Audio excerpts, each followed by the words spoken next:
une petite checklist, donc avant l'utilisation d'une IAG, se demander toujours qui est à l'initiative en fait de l'utilisation de l'intelligence artificielle. Est-ce que c'est pour les besoins internes? Par exemple, vous utilisez une IA pour effectivement résumer des comptes rendus de visio. Est-ce qu'il s'agit d'une demande d'un client? Est-ce que c'est dans le cadre d'un projet client? À sa demande, et ça c'est essentiel également de conserver la demande. S'interroger donc si l'outil a été validé par les services compétents en interne. Privilégier des outils assurant la confidentialité, c'est-à-dire qui ne vont pas permettre la réutilisation de vos données d'entrée dans l'entraînement de l'IA et également les données sortantes. Et s'assurer des garanties en termes de propriété intellectuelle. Donc on l'a vu, garantir l'origine des données d'entraînement, ou en tout cas la source des données d'entraînement, s'assurer qu'il y a bien une cession de droits sur les contenus qui vont être générés par l'intelligence artificielle, puisque certains éditeurs aujourd'hui prévoient une simple licence d'utilisation.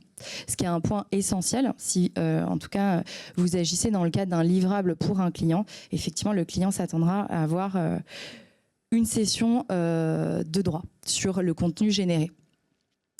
Souscrire effectivement, comme on l'a vu, privilégier la souscription de versions payantes, professionnelles, pour s'assurer de limiter les risques. Et puis paramétrer l'outil, ne pas hésiter à utiliser tous les paramètres mis à disposition. Je sais que dans certains outils, vous avez un stealth mode, effectivement, qui limite la réutilisation de vos données, notamment dans l'entraînement, ou qui ajoute des filtres de confidentialité essentiels. Et puis enfin, sécuriser les relations contractuelles avec le client et les éventuels prestataires, donc en amont de toute utilisation de l'intelligence artificielle générative. Voilà. Et en cas de projet client, bien l'informer et solliciter son autorisation préalable.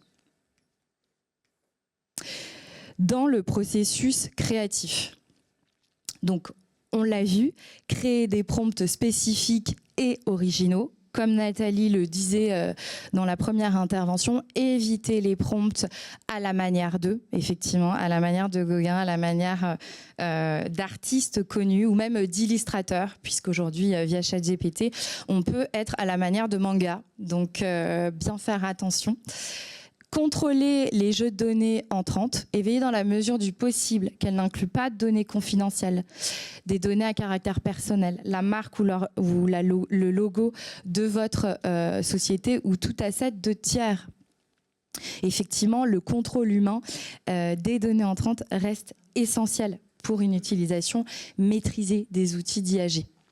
Faire une requête, faire une copie des requêtes et des prompts et des résultats et les consigner dans la mesure du possible si vous avez un outil mis à disposition, ou les consigner sur votre ordinateur afin de permettre une traçabilité du processus créatif.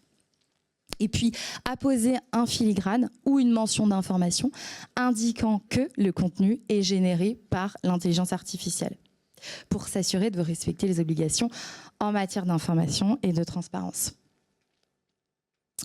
Et puis après, contrôler le contenu généré, contrôler sa véracité, contrôler sa qualité, son objectivité, le fait que le contenu ne reflète pas des biais ou des discriminations, qui soient à jour, puisqu'on l'a vu avec Perplexity par exemple, les informations n'étaient pas à jour. Et retravailler le contenu dans la mesure du possible. Moi, j'aime bien parler de contrôle qualité, mais là, on voit bien qu'il s'agit d'une création assistée par l'IA plutôt qu'une création à 100% réalisée par l'IA.